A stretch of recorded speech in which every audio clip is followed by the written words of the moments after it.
Hello and good morning everyone. मेरा नाम है अजय जागलान। इजी इकोनॉमिक्स में आप सभी का एक बार फिर से स्वागत करता हूं। तो बच्चों स्टार्ट करते हैं हम लोग आज का अपना नेक्स्ट टॉपिक, जिसका नाम है relationship between average, marginal and total cost. कि आप सभी को पता है हम लोग पूरे चैप्टर में average cost, marginal cost, total cost in तीनों की बातचीत करते आ रहे हैं। ठीक है, हमने लास्ट टॉपिक में भी इस सेम डायग्राम को, सेम शेड्यूल को समझा था, लेकिन आज वाले टॉपिक के हिसाब से भी शेड्यूल को एक बार दोबारा फिर से समझ लेते हैं। ये आज वाले टॉपिक में भी काम आएगा रिलेशनशिप के लिए। और जो कल वाला टॉपिक था जहां पर हम लोगों ने मार्जिनल कॉस्ट की बात की थी, एवरेज कॉस्ट की बात की थी, टोटल कॉस्ट की बात की थी, तो उसमें रिवीजन के लिए भी काम आएगा। ठीक है बच्चे, तो जो हम लोग रिलेशनशिप समझते हैं ना, उसको हम लोगों ने दो हिस्सों में बांट रखा है। ठीक है, तो पहला टॉपिक क्या होगा हमारे पास, relationship between average and marginal cost. जो एवरेज कॉस्ट होती है और जो मार्जिनल कॉस्ट होती है, उन दोनों कॉस्ट के बीच में जो रिलेशनशिप होगा उसको हमें यहां पर पढ़ना है। ठीक है बच्चे, आप सभी जानते हैं जैसे जैसे आउटपुट इंक्रीज करेगा, ठीक है, वैसे वैसे हमारी टोटल कॉस्ट भी इंक्रीज करेगी। और जब आउटपुट होगा जीरो, ठीक है, आउटपुट होगा जीरो, उस टाइम पर एवरेज कॉस्ट क्या होगी हमारी, इन्फिनिटी होगी। क्योंकि जो टोटल कॉस्ट है बच्चे, उसमें फिक्स कॉस्ट का शेयर है, ठीक है, लेकिन वेरिएबल कॉस्ट का तो शेयर उसमें कुछ भी नहीं है, क्योंकि उस टाइम पर प्रोडक्शन तो कुछ भी नहीं हुई है। ठीक है, और आप सभी जानते हैं एवरेज कॉस्ट निकलती कैसे है बच्चे, वो कॉस्ट निकलती है हमारी total cost divide by quantity. ठीक है, अगर हम यहां पर 10 को 0 से डिवाइड करते हैं तो आंसर हमारे पास एक इन्फिनिटी आएगा, जिसको हम कभी निकाल नहीं सकते। तो पहले यूनिट पे हमारे पास जब 0th यूनिट है, उस टाइम पर एवरेज कॉस्ट क्या होगी, इन्फिनिटी होगी, और मार्जिनल कॉस्ट जिसको हम लोग यहां पर निकाल नहीं सकते। अब यहां पर हमें रिलेशनशिप सीखना बच्चे एवरेज कॉस्ट में और मार्जिनल कॉस्ट में। देखो कहता है कि जैसे जैसे प्रोडक्शन होती है, आउटपुट इंक्रीज करता है, वैसे वैसे हमारी एवरेज कॉस्ट भी डिक्रीज करती जाती है एक टाइम पीरियड तक, फिर वो इंक्रीज होना स्टार्ट हो जाती है, कभी कांस्टेंट भी होती है बीच में एवरेज कॉस्ट। ठीक है, और जो हमारी मार्जिनल कॉस्ट है वो लगातार डिक्रीज होती जाती है। ठीक है, एवरेज कॉस्ट ज्यादा होती है किससे, मार्जिनल कॉस्ट से, लेकिन एक टाइम के बाद जब इंक्रीज होती है तो मार्जिनल कॉस्ट ज्यादा होती है किससे, एवरेज कॉस्ट से। ठीक है, कहता है लास्ट पॉइंट पे, जहां पर मार्जिनल कॉस्ट हमारी क्या है 16 है और एवरेज कॉस्ट क्या है 9 है, मतलब एवरेज कॉस्ट ज्यादा है as compare to marginal cost ज्यादा है as compare to average cost. और जब स्टार्ट करते हैं तब एवरेज कॉस्ट ज्यादा है as compare to marginal cost. ठीक है, और बीच में बच्चे एक यूनिट ऐसी आती है जब नंबर ऑफ 7th यूनिट है। ठीक है, जब 7th यूनिट प्रोड्यूस की गई उस टाइम पर average cost equal to marginal cost, कि जो एवरेज कॉस्ट है और मार्जिनल कॉस्ट है वो क्या है यहाँ पर, वो बिल्कुल एक दूसरे के इक्वल हैं। ठीक है, और 4th और 5th यूनिट में मार्जिनल कॉस्ट कांस्टेंट है और 6th और 7th यूनिट पे एवरेज कॉस्ट कांस्टेंट है वहां पर। ठीक है, तो पूरे शेड्यूल को यहां से समझ लेना। ठीक है, एक बार दोबारा अच्छे से पढ़ के अब देखते हैं कि शेड्यूल की हेल्प से जो हमारा डायग्राम है वो कैसे बिहेव करता है। उस डायग्राम को देखना बच्चों, यहाँ पे कहता है जो हमारा डायग्राम है यहाँ पर, उस डायग्राम में जो वाई एक्सिस है वहां पर है हमारी कॉस्ट है। ठीक है, और जो एक्स एक्सिस है वहां पर क्या है हमारा आउटपुट है। ठीक है, एक हमारी एमसी कर्व है और एक हमारी एसी कर्व है। ठीक है, मार्जिनल कॉस्ट और एवरेज कॉस्ट में बच्चे रिलेशनशिप है ना यहाँ पर, तो जो एवरेज कॉस्ट है ना एसी, वो देखना आप लोग, वो ज्यादा ऊपर से स्टार्ट कर रही है एज कंपेयर टू एमसी, है ना, मार्जिनल कॉस्ट ज्यादा है और एसी एवरेज कॉस्ट कम थी उस टाइम पर। ठीक है, जहां पर पॉइंट है ई पॉइंट, ठीक है, जहां पर ई पॉइंट है बच्चे, वहां पर क्या है, एवरेज कॉस्ट और मार्जिनल कॉस्ट क्या है, एक दूसरे के इक्वल है। वो 7th यूनिट का आप लोग देख लेना, जहां पर एवरेज कॉस्ट भी 8 यूनिट्स है और मार्जिनल कॉस्ट भी 8 है। ठीक है, फिर उसके बाद मार्जिनल कॉस्ट ज्यादा होगी किससे, एवरेज कॉस्ट से। ठीक है, लास्ट पॉइंट पे जहां पर मार्जिनल कॉस्ट 16 है और एवरेज कॉस्ट 9 है। ठीक है, वहां पर आप चीजें देख लेना।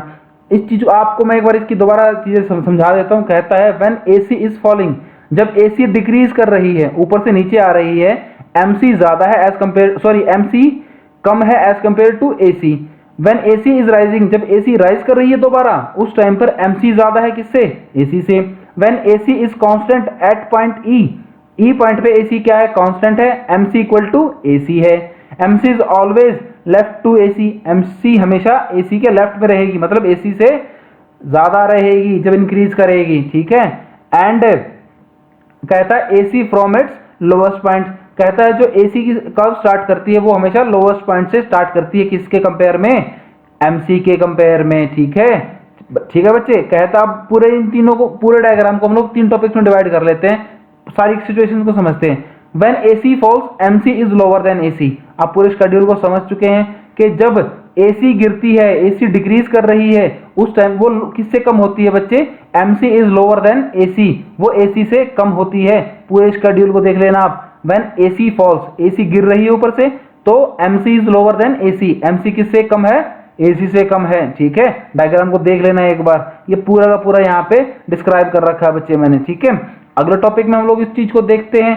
ये तो पहला टॉपिक था पूरे डायग्राम को समझने के लिए। अगले पॉइंट में देखते हैं, व्हेन एसी राइजेस, जब एसी दोबारा राइज कर रही है। ठीक है, ई पॉइंट के बाद जब एसी दोबारा राइज कर रही है, MC is greater than AC, के जो मार्जिनल कॉस्ट है वो किससे ज्यादा है बच्चे? वहां पर वो एवरेज कॉस्ट से ज्यादा है। कहता है when average cost starts rising, जब एवरेज कॉस्ट दोबारा स्टार्ट करती है rising, marginal cost greater than average cost. Table में देखना, AC rises from 8 to 9 rupees, AC 8 से 9 रुपए इंक्रीज कर रही है। ठीक है, MC rises from 8 to 16, AC ने तो 1 रुपए का चेंज हुआ, जबकि मार्जिनल कॉस्ट में 8 रुपए का चेंज हुआ, ज्यादा चेंज हुआ ना बच्चे।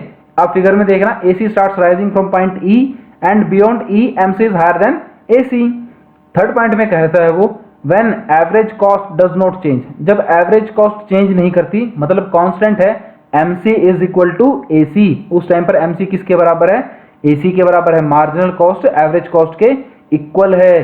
कहता है when average cost does not change, then जब एवरेज कॉस्ट चेंज नहीं करती, वो कांस्टेंट रहती है। ठीक है, कहता है then MC equal to AC, it happens when falling AC reaches its lowest point. कहता है ये काम उस टाइम पर होता है जब एसी अपने सबसे लोएस्ट पॉइंट पे पहुंच जाती है, एसी अपने एवरेज कॉस्ट सबसे लोएस्ट पॉइंट पे पहुंच जाती है। आप टेबल में देखना, जो 7th यूनिट है हमारे पास, average cost does not change, वहां पर एवरेज कॉस्ट चेंज नहीं कर रही, 8 यूनिट्स की है वहां पे। ठीक है, it's 6 at maximum level of 8 rupees, वो मैक्सिमम लेवल अपने 8 रुपीज पे पहुंच चुकी है। Here marginal cost is also 8 rupees. Figure में देखना, shows the MC curve is intersecting AC curve at its minimum point E, तो वो ई पॉइंट पर, जो हमारा ई पॉइंट है ना, वहां पर जो हमारी एमसी कर्व है वो किसको इंटरसेक्ट कर रही है? वो इंटरसेक्ट कर रही है बच्चे एवरेज कॉस्ट कर्व को, जो हमारी एवरेज कॉस्ट कर्व है ना, उसको इंटरसेक्ट कर रही है।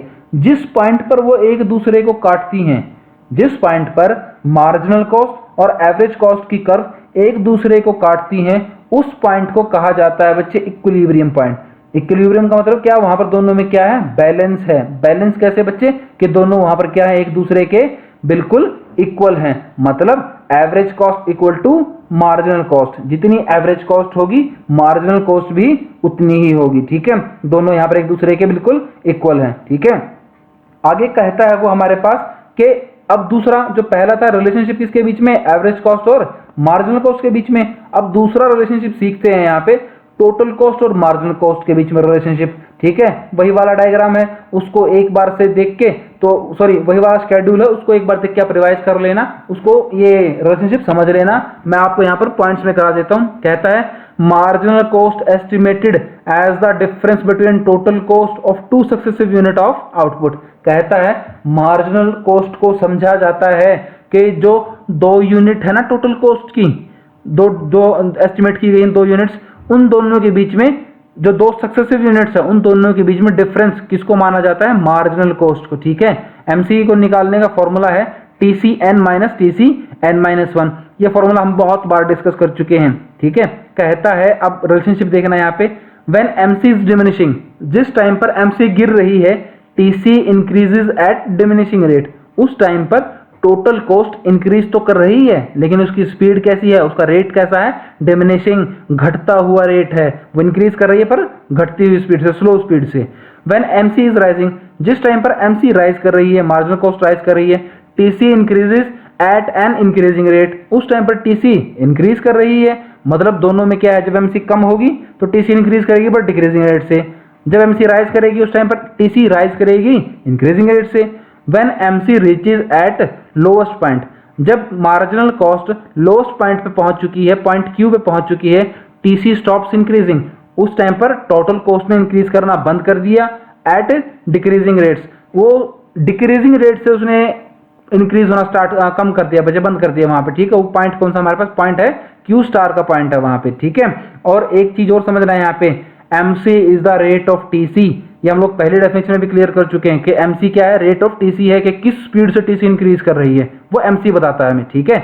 आओ इसको एक बार डायग्राम की हेल्प से समझ लेते हैं। देखो जो हमारे पास पहला डायग्राम है वो है टोटल कॉस्ट का, और जो नीचे वाला डायग्राम है वो है मार्जिनल कॉस्ट का, ठीक है बच्चे।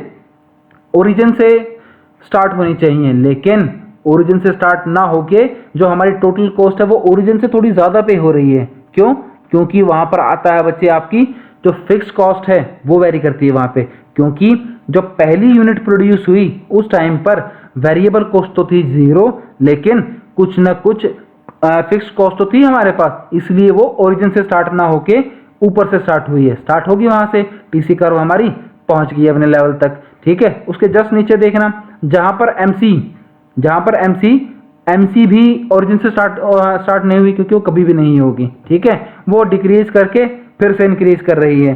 जिस पॉइंट है Q, जो Q पॉइंट है वहां पर MC का लोएस्ट पॉइंट है, जो Q पॉइंट है ना बच्चे, वो मार्जिनल कॉस्ट का सबसे लोएस्ट पॉइंट है, ठीक है। और जहां पर वो लोएस्ट पॉइंट पे पहुंचती है वहां पर जो Q स्टार है वो क्या है, वहां पे दोबारा MC, वहां पर TC टोटल कॉस्ट राइज करना स्टार्ट कर गई वहां पे, ठीक है। आप नीचे पॉइंट पढ़ लेना, up to the point Q star TC increases at decreasing rate because of MC is decreasing, beyond point Q star TC is increasing at an increasing rate, ठीक है, because MC is increasing at point Q star, दोबारा से Q star की बात कर रहा वो, the TC stops increasing at decreasing rate, वहां पर TC ने इंक्रीज करना बंद कर दिया डिक्रीजिंग रेट से, because MC touches eight lowest point, क्योंकि वहां पर MC ने अपने जो सबसे मिनिमम पॉइंट है, जो सबसे उसका लोएस्ट पॉइंट है ना, उसको वहां पर उसने टच कर लिया है, ठीक है बच्चे। ये था रिलेशनशिप किसका, टोटल कॉस्ट का और मार्जिनल कॉस्ट का, ठीक है बच्चे। इसी नोट के साथ मैं आज की वीडियो को खत्म करता हूं, ठीक है। और इसी वीडियो के साथ आपका चैप्टर कंसेप्ट ऑफ कॉस्ट भी खत्म होता है, ठीक है बच्चे। आशा करता हूं आपको आज का पूरा टॉपिक क्लियर हुआ होगा, और चैनल को सब्सक्राइब करना बिल्कुल ना भूलें बच्चे, लाइक शेयर कमेंट जरूर करें जिससे आपको नोटिफिकेशन तुरंत मिल जाए, और वीडियो को शेयर जरूर करें बच्चे ताकि औरों को भी हेल्प हो सके, ठीक है। Thanks for listening, have a great day.